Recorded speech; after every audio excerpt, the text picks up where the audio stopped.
Bagaimana pendapat Anda tentang orang tua yang menyuruh anaknya untuk ngemis? Ada ya? Orang yang mengemis, maka di akhirat nanti wajahnya daging berguguran, karena dia tidak menjaga marwah kehormatannya. Di antara yang paling tinggi adalah wara' menjaga diri dari syubhat. Na'udzubillah. Oleh sebab itu maka jaga dirimu, jangan sampai terjerumus ke dalam meminta-minta. Ada orang-orang yang tidak mampu tapi dia tidak mau meminta. Lis-sa'ili wal mahrum. Mahrum tak dapat rezeki. Misail meminta karena memang dia ada hak, fakir miskin. 1/8 zakat untuk dia. Tapi ada orang yang mahrum, tidak ada, tapi dia tetap menjaga kehormatan dirinya. Karena bagi dia menjaga kehormatan diri, marwah adalah menjaga keimanan. Ada sebagian orang memang kata Buya tadi punya jiwa memang suka meminta. Artinya kalau memang ternyata kadang sebenarnya bukan karena butuh, tapi memang karena punya kebiasaan seperti itu. Artinya kan kita tidak boleh menolong Buya dengan zakat. Udah, kalau gitu pekerjaannya meminta-minta, kita tolong dengan pendidikan dulu. Artinya misalnya diuji untuk bekerja. Itu Buya. Tapi kalaupun dia fakir tetap dia punya hak kok. Biarpun dia kerjaannya minta-minta.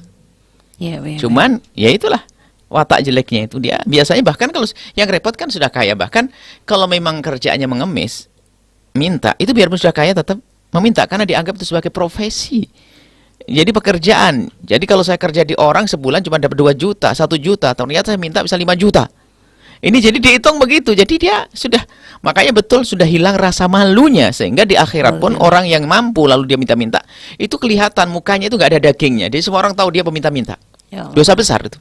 Kata baginda Rasulullah, orang yang suka meminta-minta kepada orang lain di dunia, nanti di akhirat akan datang tidak mempunyai daging pada mukanya, yakni simbol orang yang macam tak punya malu kalau di semasa kehidupan di dunianya selalu menjadi beban kepada orang lain, meminta-minta kepada orang lain. Nah, kalimat seringnya mereka meminta-minta, ada penjabarannya. Di antara para ulama mengatakan adalah hadis yang disebutkan oleh Imam Muslim yang katanya barang siapa yang meminta-minta, man akhadha nas amwalahum, barang siapa yang man sa'ala nas amwalahum, barang siapa yang meminta-minta kepada manusia takassuran, dalam rangka memperkaya diri, memperbanyak, kemudian menimbun, maka ini faqad sa'ala jamran, dia telah meminta, mengambil, yaitu bara api neraka.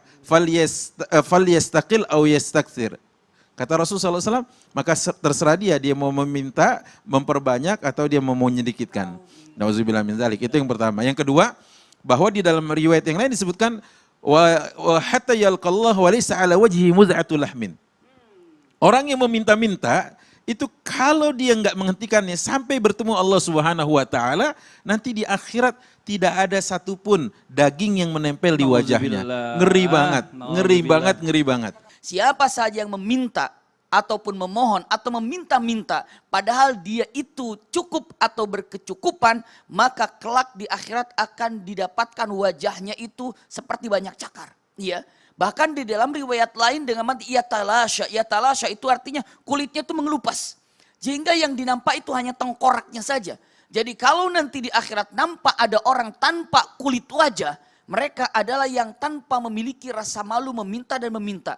Bahkan berapa banyak mungkin rela disebut dengan mengatakan dirinya miskin agar dapat apa?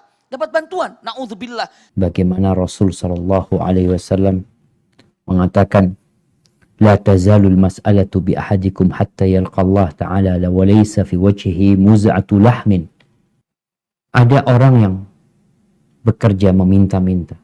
Terus dia minta-minta sampai akhirnya dia berjumpa sama Allah, dibangkitkan pada hari kiamat dalam kondisi nggak ada dagingnya di wajah. Itu hukuman untuk orang yang meminta-minta sedangkan tidak halal buat dia. Sehingga jangan meminta-minta itu menjadi semacam hobi. Kalau sudah lebih dari kebutuhanmu, maka permintaanmu kepada orang lain itu adalah rakus. Meminta karena rakus tidak diberkahi dan tidak akan menjadi mulia, dan itu adalah bukan sesuatu yang halal. Jangan menganggap bahwasanya kalau kita minta pada orang itu pasti halal karena orang itu meminta. Tidak. Yang meminta kepada orang lain sementara dia tidak butuh, artinya bukan orang yang kekurangan, maka itu adalah sesuatu yang hina. Bahkan diceritakan oleh para ulama, Ibnu Hajar Al-Haytami menganggap itu adalah termasuk dosa gede. Dan nanti di akhirat akan dibangkitkan oleh Allah di padang mahsyar dalam keadaan daging mukanya itu tidak ada, sehingga semua orang tahu kalau orang ini di dunia kerjaannya minta. Dan itu memang penyakit kadang. Kemudian setelah itu Nabi Muhammad mengingatkan, tangan yang di atas lebih bagus dari tangan yang di bawah. Jadi bercita-citalah untuk memberi dan bukan meminta.